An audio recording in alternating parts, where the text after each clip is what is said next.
So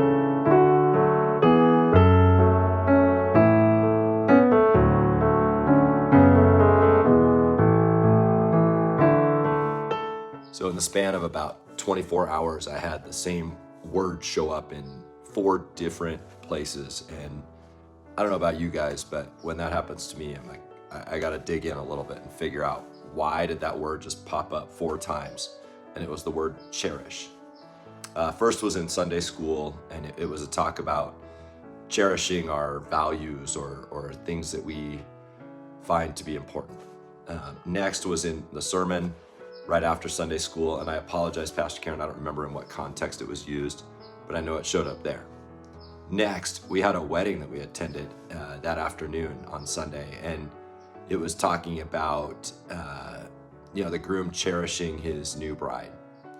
And then Monday morning, I'm eating breakfast, I look over at my fridge, and there's a family kind of New Year's card, think a Christmas card, attached to a magnet on the refrigerator, and it says, cherishing 2025, and then something about moving on to 2026.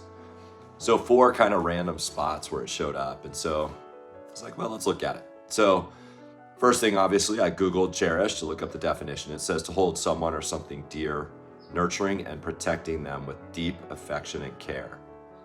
And I looked a little bit further down, and obviously that's a great definition and obviously causes you to think, what are the things that I cherish?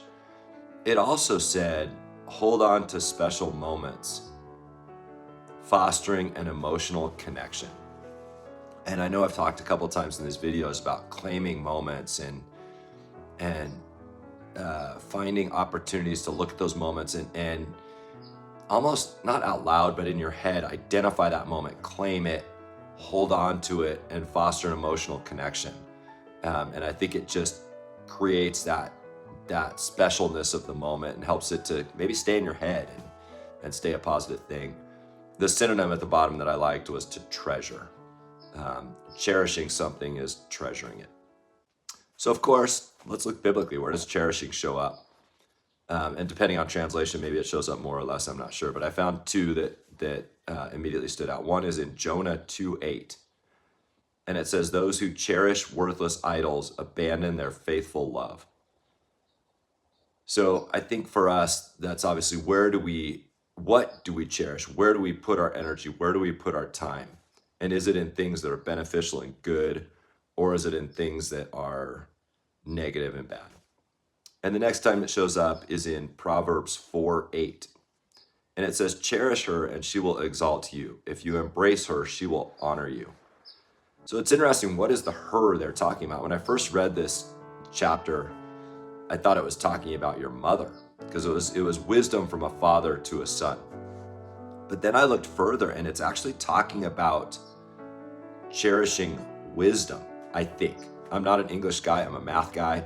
But as I read it again, it says cherish her, cherish wisdom, and wisdom will exalt you. If you embrace wisdom, wisdom will honor you. Interesting. Very different things. So I challenge you to go look at Proverbs 4:8 and see what you think it means. But I really do believe it's talking about wisdom.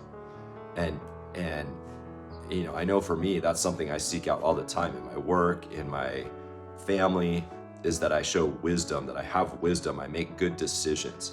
And cherishing that obviously would be important. So my challenge moving forward after you hear this is kind of maybe do a little self-exploration. What do you cherish? What are the things in your life that through you holding it dear, nurturing it, and protecting it with deep affection and care, what are the things that you cherish? If somebody was looking at you from the outside, would they be able to tell, what do you cherish? And how do you treat what you cherish? And in many of those cases, I think I'm talking about people. How do you treat those who you cherish? And hearing that definition and treasuring it, might you do something different? Might you communicate differently that you cherish something? And also, again, as I'm always going to do, look for those positive moments out in the world. Hold on to those special moments. Foster an emotional connection with that moment and cherish it. Hope you all have a great day.